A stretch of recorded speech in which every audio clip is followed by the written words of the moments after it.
Welcome back to my channel target with P से आप सभी का स्वागत है। आज हम करेंगे घटना चक्र दृष्टि आई दृष्टि की करंट अफेयर जो भी हाल ही में आई है।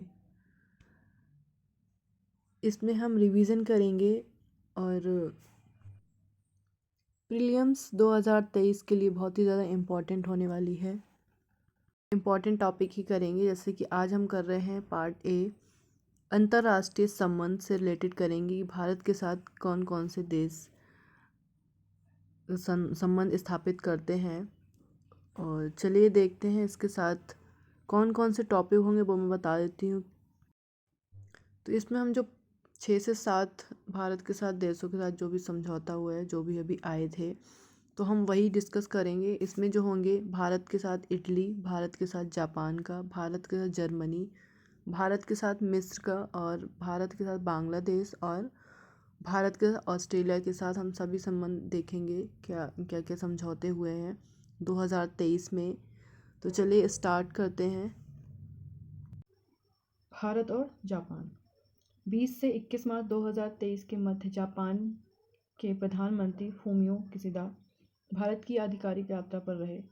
20 से 21 मार्च 2023 को श्री किशिदा की यह भारत यात्रा अनौपचारिक थी। यह भारत जापान के मध्य 2006 में आयोजित किए जा रहे वार्षिक 2006 से जो आयोजित किए जा वार्षिक द्वितीय द्विपक्षीय शिखर सम्मेलन का भाग नहीं थी। 14वां भारत जापान वार्षिक शिखर सम्मेलन मार्च 2022 में आयोजित किया गया था। उल्लेखनीय है कि वर्ष 2022 भारत जापान राजनयिक संबंधों की स्थापना की 70वीं वर्षगांठ मनाई थी। वर्ष 2023 में जहां भारत G20 का अध्यक्ष है, वहीं जापान G7 का अध्यक्ष है। भारत G20 का अध्यक्ष 2023 में, वहीं G7 जापान G7 का अध्यक्ष है। उल्लेखनीय है कि राष्ट्राध्यक्षों और शासन प्रमुखों का 18वां G20 शिखर सम्मेलन 9 से 10 सितंबर 2023 के दौरान नई दिल्ली में आयोजित होगा। G7 शिखर सम्मेलन 2023 19 से 21 मई 2023 के मध्य हिरोशिमा जापान में आयोजित होगा। इस यात्रा के दौरान वर्ष 2023 को भारत जापान पर्यटन वर्ष के रूप में मनाने की घोषणा की गई है। अभी तो हमने जापान और भारत का देखा, अब हम देखें भारत और ऑस्ट्रेलिया के बीच क्या संबंध है। 8 से 11 मार्च 2023 के मध्य ऑस्ट्रेलिया के प्रधानमंत्री एंथोनी अल्बनीज़ ने भारत की राजकीय यात्रा संपन्न की है। मई 2022 में ऑस्ट्रेलिया के प्रधानमंत्री का पद ग्रहण करने के बाद श्री अल्बनीज़ की भारत की यह पहली आधिकारिक यात्रा थी। 8 मार्च 2023 को होली के दिन अल्बनीज़ अपनी भारत यात्रा पर अहमदाबाद गुजरात पहुंचे थे। 9 मार्च 2023 को श्री अल्बनीज़ प्रधानमंत्री नरेंद्र मोदी के साथ अहमदाबाद के नरेंद्र मोदी स्टेडियम में भारत और ऑस्ट्रेलिया के मध्य खेले गए बॉर्डर गावस्कर ट्रॉफी के चौथे एवं अंतिम टेस्ट मैच के दौरान उपस्थित थे।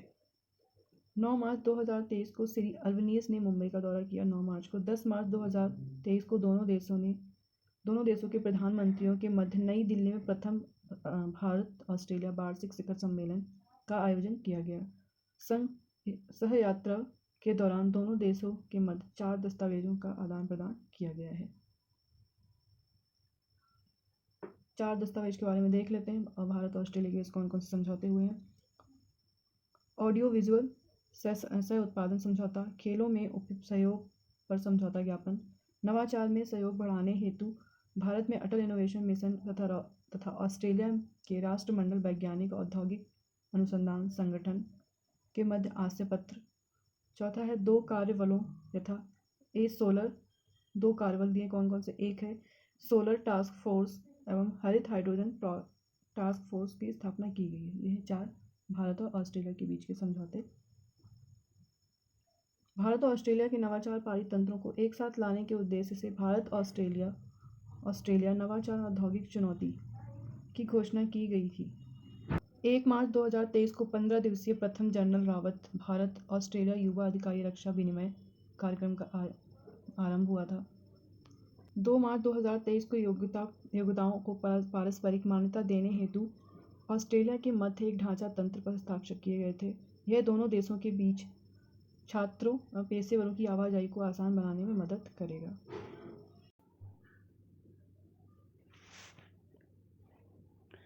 डीकिन विश्वविद्यालय भारत में अपनी शाखा खोलने वाला पहला विदेशी विद्यालय होगा।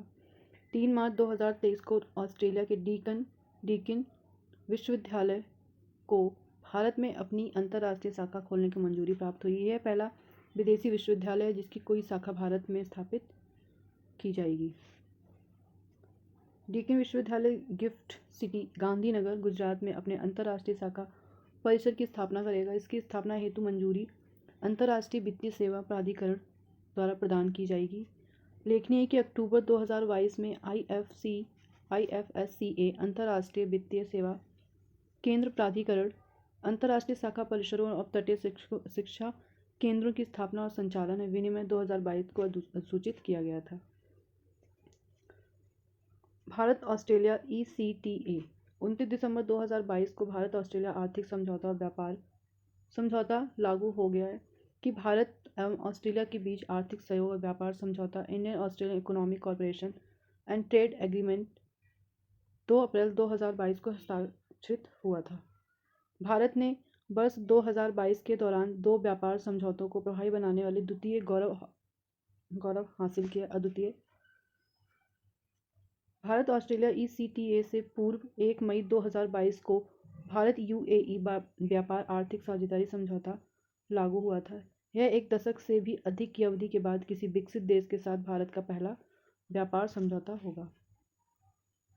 उल्लेखनीय है कि इससे पूर्व भारत ने वर्ष 2011 में जापान के साथ व्यापार आर्थिक भागीदारी समझौता हस्ताक्षरित किया था। जापान के साथ हुआ था पहले 2011 में।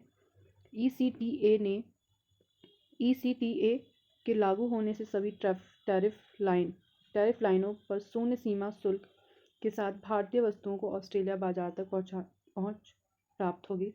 मूल्य में 90% ऑस्ट्रेलियाई निर्यात को भारतीय बाजार में शुल्क मुक्त पहुंच प्राप्त होगी। ECTA के तहत ऑस्ट्रेलिया भारतीय छात्रों को 4 वर्ष तक की अवधि का पढ़ाई उपरांत कार्य वीजा भी उपलब्ध कराएगा। इससे ऑस्ट्रेलिया के अध्ययनरत 1 लाख से अधिक भारतीय छात्रों को लाभ प्राप्त होगा। इस समझौते के परिणाम स्वरूप सूचना प्रौद्योगिकी सेवाओं को दोहरा कराधान भी समाप्त हो जाएगा। उल्लेखनीय है कि ऑस्ट्रेलिया अपने घरेलू कराधान कानून में संशोधन के माध्यम से ऑस्ट्रेलिया को तकनीकी सेवाएं प्रदान करने और भारतीय फर्मों को ऑफशोर आय के कराधान को बंद करने का सहमत हो गया है। करने पर बंद। भारत और भूटान 3 से 5 अप्रैल 2022 के मध्य भूटान नरेश जिग्मे खेसर नामग्याल वांगचुक ने भारत की आधिकारिक यात्रा संपन्न की है। उल्लेखनीय है कि भारत भूटान की 13वीं पंचवर्षीय योजना सहयोग हेतु सहमत हो गया है। उल्लेखनीय है कि भूटान में भारत के सहयोग से मांग देछू जल परियोजना क्षमता 720 मेगावाट का निर्माण किया गया है, जिसे हाल ही में भूटान को सौंप दिया गया है। भूटान में भारत भूटान सहयोग के माध्यम से विकसित अन्य प्रमुख परियोजनाएं पुनात सा छंगू फर्स्ट जल विद्युत परियोजना 1200 मेगावाट होगी एक परियोजना। तो पुनात सांगछू सेकेंड जल विद्युत परियोजना वो है 1020 मेगावाट की होगी। खोलोंगछू कैसे नाम है खोलोंगछू जल विद्युत परियोजना 600 मेगावाट की है। चूखा जल विद्युत परियोजना 336 मेगावाट की है। उल्लेखनीय है कि भारत और भूटान के मध्य एक ऐतिहासिक परियोजना के रूप में सीमा पारीय रेल लिंक का निर्माण प्रस्तावित किया गया है। यह रेल लिंक कोकराझार असम को गेलेफू भूटान से जोड़ेगा। यह भारत और भूटान के मध्य पहला रेल लिंक होगा। भारत और इटली के बारे में देखते हैं। 2 से 3 मार्च 2023 के मध्य इटली के प्रधानमंत्री जॉर्जिया मेलोनी ने भारत की राजकीय यात्रा संपन्न की है। उनके साथ इटली के उप प्रधानमंत्री एंटोनियो तजानी एवं एक उच्च स्तरीय व्यापारिक प्रतिनिधिमंडल भी यात्रा पर आए थे। 5 वर्षों के अंतराल इटली के प्रधानमंत्री की भारत की पहली द्विपक्षीय यात्रा थी। उल्लेखनीय है कि इसके पूर्व अक्टूबर 2018 में इटली के तत्कालीन प्रधानमंत्री ग्यूसेप्पे कॉन्टे ने भारत का दौरा किया है। 2018 में किया था। यात्रा के दौरान सुश्री मेलोनी ने 8वें रायसीना संवाद 2023 के मुख्य अतिथि और मुख्य वक्ता के रूप में भाग लिया है। उल्लेखनीय है कि 2023 में भारत और इटली के मध्य राजनयिक संबंधों की स्थापना की 75वीं वर्षगांठ होगी है।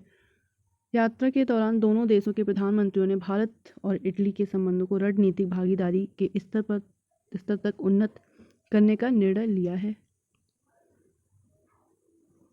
यात्रा के दौरान कुछ महत्वपूर्ण परिणाम हुए हैं, जैसे विज्ञान प्रौद्योगिकी अकादमी स्तंभ के अंतर्गत इटली भारत प्रशांत सामुद्रिक पहल भी शामिल है। प्रवासन और गतिशीलता पर आशय की घोषणा की है। भारत और इटली स्टार्टअप ब्रिज की घोषणा की है।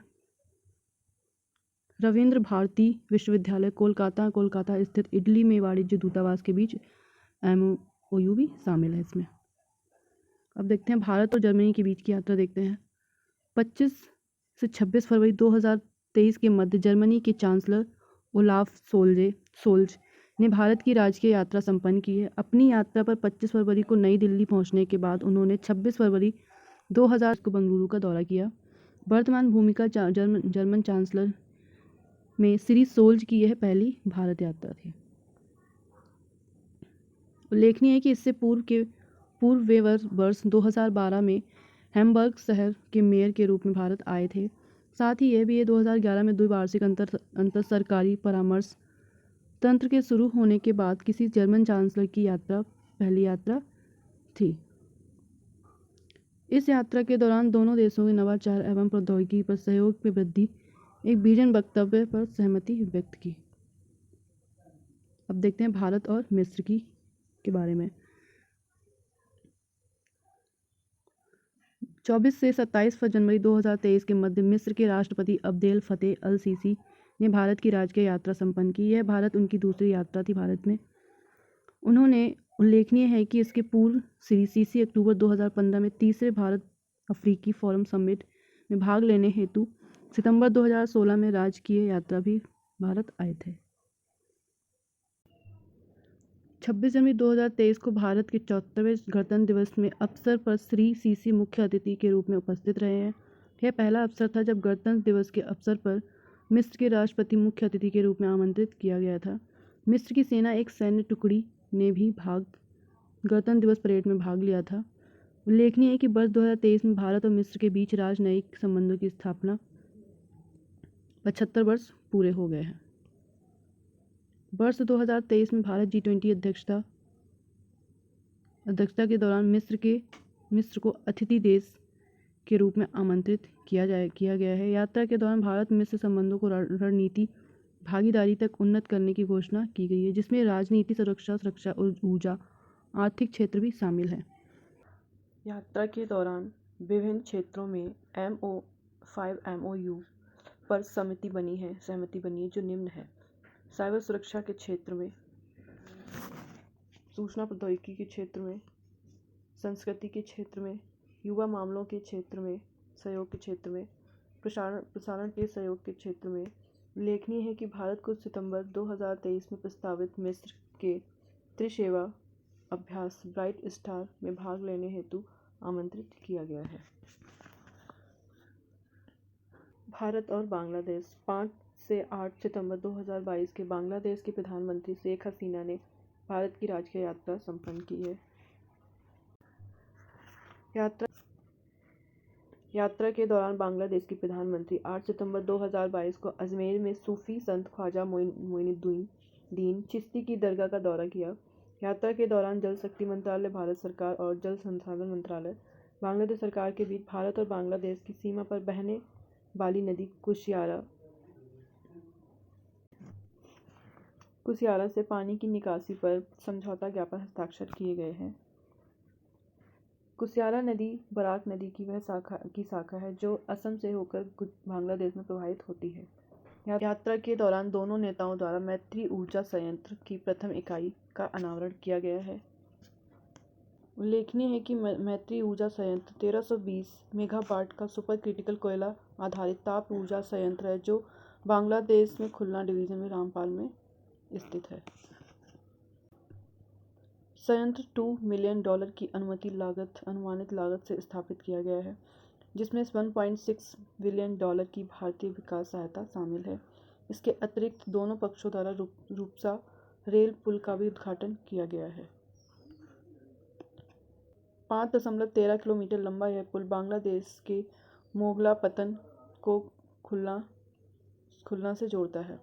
साथ ही यह पश्चिम बंगाल में पेट्रापोल और गेडे में भारतीय सीमा तक की कनेक्टिविटी प्रदान करता है।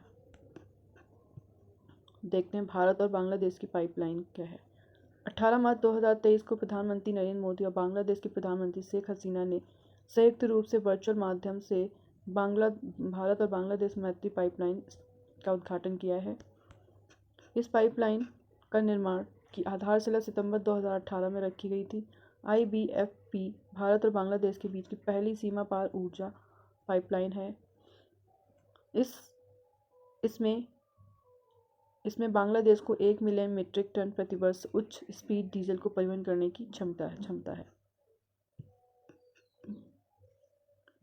यह pipeline Numaligarh refinery limited, Siliguri स्थित विपणन टर्मिनल में बांग्लादेश पेट्रोलियम कॉर्पोरेशन पावर्तीपुर डिपो तक विस्तृत है। पाइपलाइन की लंबाई है 131.57 किलोमीटर तक इसकी लंबाई है।